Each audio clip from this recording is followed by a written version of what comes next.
Old money, that peculiar American aristocracy where wealth has existed long enough to forget it's wealthy. Indeed, it's the difference between earning your first billion and inheriting your third trust fund amendment. Furthermore, Massachusetts stands as America's undisputed capital of this financial aristocracy, where fortunes established before the Industrial Revolution still control social hierarchies from behind weathered shingle exteriors. Yes, while California flaunts tech billions and Florida displays real estate empires, Massachusetts' old money practices its own religion, calculated invisibility. Thus, in today's episode of Old Money Mansions, we explore 7 communities where multimillionaires drive decade-old Volvos, where your last name matters infinitely more than your net worth, and where displaying wealth is considered roughly as sophisticated as wearing white after Labor Day. First on our grand tour of Massachusetts' old money havens is Dover, a town so exclusive that even mentioning your house hunting there might cause the locals to choke on their Earl Grey tea.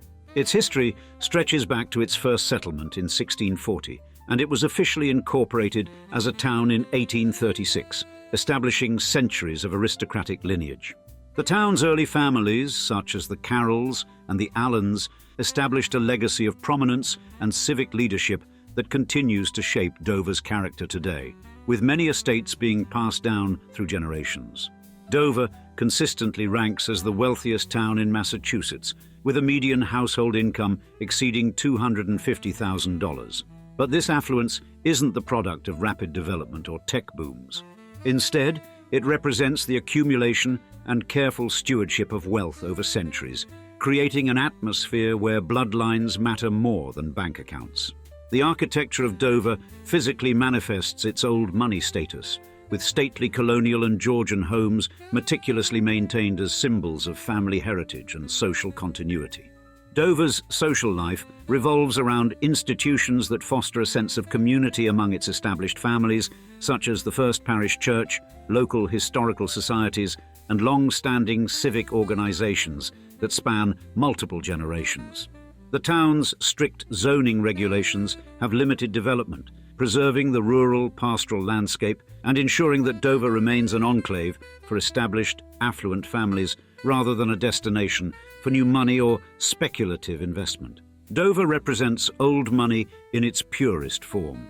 Wealth so established and secure that it has no need to announce itself through ostentatious displays or modern indulgences, just the quiet confidence of centuries-old prominence that leaves us all wondering what it might be like to be invited for Sunday dinner at one of those impeccably maintained colonial estates.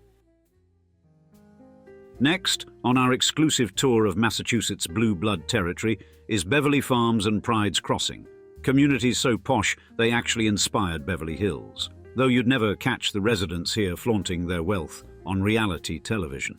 These communities began as humble farming settlements before transforming dramatically in the late 18th and early 19th centuries into exclusive enclaves that rivaled Newport, Rhode Island, in opulence. Wealthy elites from Boston, New York, Philadelphia, and Chicago built grand summer cottages along the seashore, a term that laughably downplays the magnificence of these sprawling estates. Notable industrialists and financiers, including steel magnate Henry Clay Frick and meatpacking tycoon Edward Carlton Swift, constructed lavish mansions such as Eagle Rock and Swiftmore in Pride's Crossing, establishing a neighborhood where wealth wasn't just displayed but artfully understated. The area's exclusivity reached such heights that many residents traveled in private railroad cars, with some even having their own sidings at the Pride's Crossing station, a level of privilege that today's private jet owners might appreciate. Social life has long revolved around private clubs, exclusive events, and the coveted access to West Beach, a privately owned beach that only residents of Beverly Farms and Pride's Crossing can access without a lengthy waiting period, creating yet another barrier to entry for the nouveau riche. Perhaps the most remarkable testament to Beverly Farms' cultural cachet is its direct connection to Beverly Hills, California, a fact unknown to most Hollywood celebrities who unknowingly pay homage to this Massachusetts enclave every time they give their address. As one local proudly notes, the money from Beverly Farms actually financed Beverly Hills, California. a fact that perfectly illustrates how Massachusetts' old money quietly shaped American culture while remaining largely invisible to those outside its circles.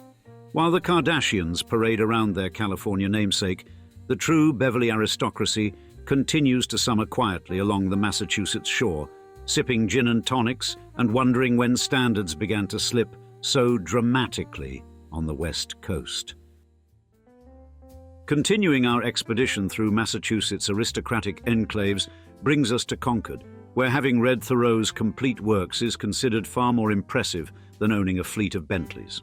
What distinguishes Concord from other wealthy enclaves isn't merely its age or accumulated wealth, but its unique position as the intellectual crucible that forged American thought and literature. By the 1800s, Concord had become home to the intellectual elite who would define American thought for generations, including Ralph Waldo Emerson, who moved there in 1834, the Alcott family, 1840, Nathaniel Hawthorne, 1842, and Henry David Thoreau, 1845. This concentration of literary and philosophical talent created a form of cultural capital that remains Concord's defining feature, establishing a legacy where intellectual achievement trumped mere financial accumulation. Currently ranked as the 8th wealthiest municipality in Massachusetts with a per capita income of $94,603, Concord maintains its exclusive character while honoring its intellectual heritage through meticulously preserved historical sites. The town epitomizes old money's emphasis on cultural significance over financial displays, creating an atmosphere where the right school tie and literary knowledge carry more weight than the latest luxury car. Walking through Concord today, one feels the weight of its intellectual history in every carefully preserved building and literary landmark, from Emerson's home to the Old Manse, where both Emerson and Hawthorne once lived and worked. The Concord Museum, the Orchard House, and Walden Pond serve as physical manifestations of the town's intellectual legacy, drawing visitors who seek to understand American thought rather than merely gawk at displays of wealth.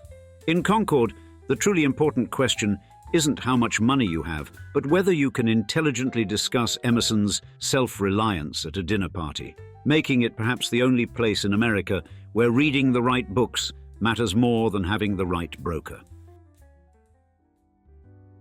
Fourth on our journey through Massachusetts' most rarefied zip codes is Weston, a town where billionaires drive decade-old Volvos and consider flashy displays of wealth about as sophisticated as eating peas with a knife. Its transition from modest farming settlement in the 1730s to sanctuary of inherited wealth occurred in the late 19th century, when Boston's elite discovered its bucolic setting and began establishing country estates away from urban chaos. What distinguishes Weston from newer wealthy enclaves is its remarkably conservative character, having remained proudly dry from 1838 until 2008, prohibiting alcohol sales in favor of community values for nearly 2 centuries. This conservative streak, paired with modern billions, creates an atmosphere where wealth serves tradition rather than vice versa, producing a community that values restraint over display. The town dedicates over 30% of its budget to education, ensuring its schools rank among the nation's finest, while reinforcing the old money principle that investment in knowledge yields the highest returns. 20,000 square foot homes on 10-acre plots have become common in Weston, yet they remain tastefully secluded behind gates and gardens, invisible to casual observers, and certainly never featured in architectural magazines or social media. As Catherine Bassick, a top real estate advisor, notes about Weston, "Sure, the town is home to billionaires, but you see behavior so uncharacteristic of that, perfectly capturing the old money ethos that true wealth whispers rather than shouts." As one astute observer noted, in Weston and similar old money towns, you'll regularly see $2 million homes with a Subaru station wagon or a Toyota minivan parked out in front, a perfect illustration of the understated approach to wealth that defines true aristocracy.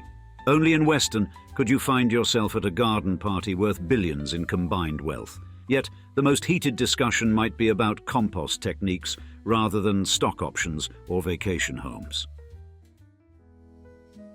The fifth stop on our tour of Massachusetts' most exclusive communities takes us to Manchester by the Sea, where locals wouldn't dream of simply calling it Manchester, and where having a boat slip matters infinitely more than having a blue check mark on social media. Founded in 1645, the town thrived primarily as a fishing community for over 200 years before its discovery by Boston's elite, who recognized the coastal beauty but, importantly, appreciated the existing maritime character rather than attempting to erase it. The town's transformation began in 1845 when poet Richard Dana built a house there, initiating a half-century development period that established Manchester as Boston society's community of choice for summer residency, creating a seasonal retreat for families whose names appeared in the social register. Unlike newer wealthy communities built purely as status symbols, Manchester evolved organically as Boston's aristocratic families sought respite from urban life, integrating their estates with the existing community rather than walling themselves off in gated enclaves. Despite what some might assume, Manchester doesn't actually have miles of beach, as one local resident pointedly corrected. The little it has is quite beautiful. Singing Beach is a tiny beach, and the wealthy in the area have always gone to West Beach in Beverly Farms next door. This insider knowledge, knowing which beach the truly established families frequent, exemplifies the subtle social codes that separate old money communities from their nouveau riche counterparts. The town's architectural heritage includes magnificent shingle-style cottages that rival Newport's in elegance while maintaining the understated character that distinguishes New England old money from more ostentatious displays elsewhere. The town has preserved its historical center, maintained strict architectural standards, and limited commercial development, ensuring that the atmosphere remains much as it was during the Gilded Age when Boston's elite first discovered its charms. Manchester by the Sea stands as a testament to old money's remarkable ability to colonize working-class towns, while somehow making the original residents feel fortunate to serve them coffee and repair their sailboats. As our expedition through Massachusetts's aristocratic enclaves continues, we arrive at Wellesley, a town where your gardener's credentials are scrutinized more thoroughly than your bank statement, and where the local college produces graduates who could buy small countries but would find such displays terribly gauche. The town was officially named Wellesley on April 6, 1881, as a tribute to benefactor Honeywell, whose family established significant botanical gardens that continue to define the community's character and demonstrate old money's commitment to cultural cultivation. Currently ranked as the 11th wealthiest municipality in Massachusetts with a per capita income of $93,262, Wellesley combines historical significance with modern prosperity in a seamless blend that newer communities struggle to achieve. The town's commitment to education, evidenced by the presence of Wellesley College and some of the state's finest public schools, reflects old money's emphasis on cultural refinement and intellectual development rather than mere financial accumulation. Wellesley's development was guided by town fathers who decided that Wellesley should develop as a carefully planned and lovingly nurtured new town. Whatever was best, that was what Wellesley would have, an approach that distinguishes true old money towns from merely wealthy ones. One commenter with family roots in Wellesley noted that old money was basically merchants founding fabrics to cloth the army. All were Protestant, exclusive clubs, and Masonic prestigious. You must send your family to private schools. Manners are a hallmark of upper class, capturing the cultural foundations that still influence the community today. While newer wealthy communities might boast larger homes or more elaborate amenities, Wellesley's prestige derives from its perfect balance of tasteful prosperity and historical significance, creating an atmosphere where true belonging comes from cultural literacy rather than bank account size.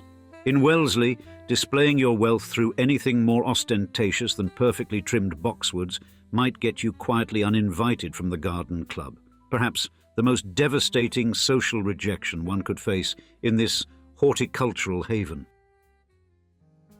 The final destination on our grand tour of Massachusetts' old money citadels brings us to Hingham, where residents can trace their ancestry back to the Mayflower and would sooner die than put a plastic flamingo on their perfectly manicured lawns. This South Shore community was established in 1633 by British colonists, most of whom were vicars from the Anglican Church, a clerical connection that established the town's moral character from its inception. Hingham harbours the old ship church, built in 1681 and recognised as the oldest church in the United States still in use, a testament to the community's commitment to preserving its heritage while maintaining living connections to its founding institutions. The town's historical downtown provides a living connection to its colonial past, with perfectly maintained clapboard buildings housing businesses that have served the community for generations, creating a commercial centre that values continuity over novelty. Currently ranked as the 17th wealthiest municipality in Massachusetts with a per capita income of $91,203, Hingham balances historical significance with continued prosperity in the elegant, understated manner that defines true old money.